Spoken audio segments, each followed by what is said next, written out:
Sveiki! Šajā eksperimentā mēs runāsim par elektrolīzi starp natrija chlorīdu un ūdeni. Šī eksperimenta princips ir no šķidras izaivielas iegūt produkta tīru metālu, bet ar elektrolīzi ir būtiskais, ka viss ir atkarīgs, cik aktīvs ir metāls un kāds ir skābekļa atlikums. Skābekli saturošs vai nesaturošs. No visiem eksperimentiem šis eksperiments ir interesants ar piedarumu skaitu un to uzbūvi. Šajā video mēs stāstīsim par elektrolīzes procesu ar natrija chlorīdu. Kas tas ir, kas tajā notiek un ko ņemt vērā. Pēc principa elektrolīze ir process, kurā ir kāds sāls, kuram vada līdzstrāvu cauri ar mērķi iegūt metālu kā gala produktu. Mūsu gadījumā ideja ir iegūt tīru natriju. Protams, kā jau katrā eksperimentā, drošība vienmēr ir jāņem pirmajā vietā. Tāpēc no attēlā redzamajām zīmēm mums aktuāls būs sprādzienbīstams. Šis mums ir aktuāli, jo natrijs pats pa sevi var sprāgt, bet tas ir atkarīgs no līdzstrāvas dauduma.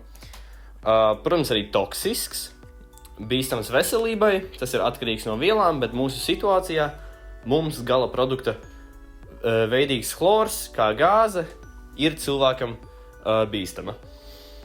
Tālāk mums seko zīme kaitīgs un, protams, arī kodīgs. Tātad, elektrolīze ar natrija chlorīdu. Natrija chlorīda, jeb galda sāls, elektrolīze ūdens šķīdumā rada chloru un ūdeņradi un natrija hidroksīdu. Chlors ir toksiska gāze, un ūdeņradis var veidot sprādzienbīstamus maisījumus ar gaisu. Drošības pasākumi. Eksperimentu veikt zem nosūcēja vai labi vaidināmā telpā, lai nepieļautu chlora uzkrāšanos gaisā. Protams, arī izmantot gumijas cimdus, lai izvairītos no natrija hidroksīda nokļūšanas uz ādas, kas var izraisīt ķīmiskus apdegumus. Nenovietot elektrodiem pārāk lielu spriegumu, lai samazinātu blakus produktu veidošanos un nevēlamas reakcijas. Ūdeņradi nesavākt lielā koncentrācijā un neturēt to atklātas liesmas tuvumā, jo tas var ēģēt. Kā arī pēc eksperimenta neutralizēt sārmu ar vāju skābi, piemēram, etiķskābi, un droši atbrīvoties no atkritumiem. Tātad šeit ir piedarumi, kurus mums vajadzēs izmantot šī eksperimenta laikā. Elektrodi, jeb metāla stieņi, vārglāze, līdzstrāvas avots, elektrības vadi, kas ir pozitīvi un negatīvi lādēti, jeb katodi un anodi. Protams, arī cimdi, halāts un aizsargbrilles. Pie vielām mums būs natrija chlorīds, kas ir izaiviela, ūdens, kas arī ir izaiviela, ūdeņradis, kas būs produkts gāzveida agregāta stāvoklī, un tas pats ar chloru, arī produkts gāzveida agregāta stāvoklī. Tad mums būs arī manāms natrija hidroksīds, kā produkts.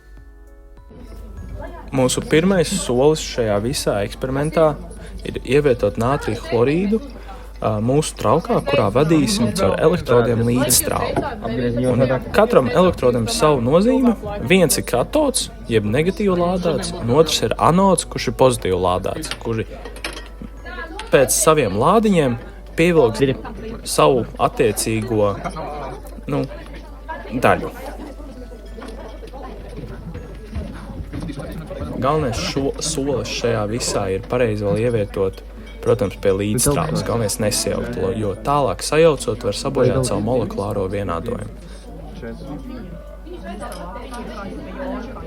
Ir kaut kas noteikti. Uzliec vēl augstāk, uz 6.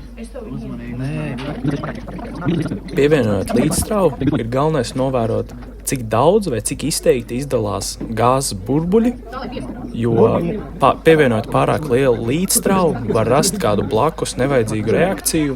Šajā mūsu situācijā tas var būt natriem pievienojot pārāk lielu līdzstrāvu, tas var rast sliktākajā variantā sprādzienu, bet, protams, tāpēc jāskatās, cik lielu un cik ilgu jaudu pievieno. Galvenais solis arī šajā visā ir katodus ievietot vismaz centimetru vai centimetru ap pusi iekšā vielā. Mēs šobrīd to izdarījām šādā veidā.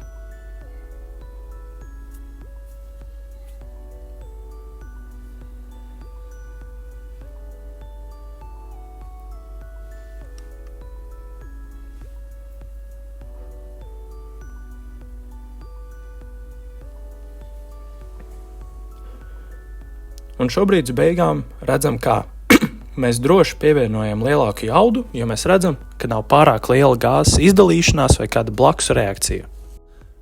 Kas notika? Video fragmentos bija manāma daļēja elektrolīze, jo iespēja iegūt tīru metālu, salīdzinot ar neaktīvu metālu, un skābes reakciju ir ļoti maza. Savstarpējā ūdens disociācija, salīdzinot ar aktīvu metālu, ir tikai daļēji. Negatīvi lādētās elementa daļas virzās pie pozitīvi lādētā anods elektroda, bet pozitīvi lādētās daļas virzās pie negatīvi lādētā katods elektroda. Secinājumi. Mēs secinājām, ka aktīvais metāls nātrijs kopā ar chloru, kas veido nātrija chlorīdu, daļējā elektrolīzē izdalīja chloru un ūdeņradi kā gāzi un veidoja nātrija hidroksīdu. Paldies par uzmanību!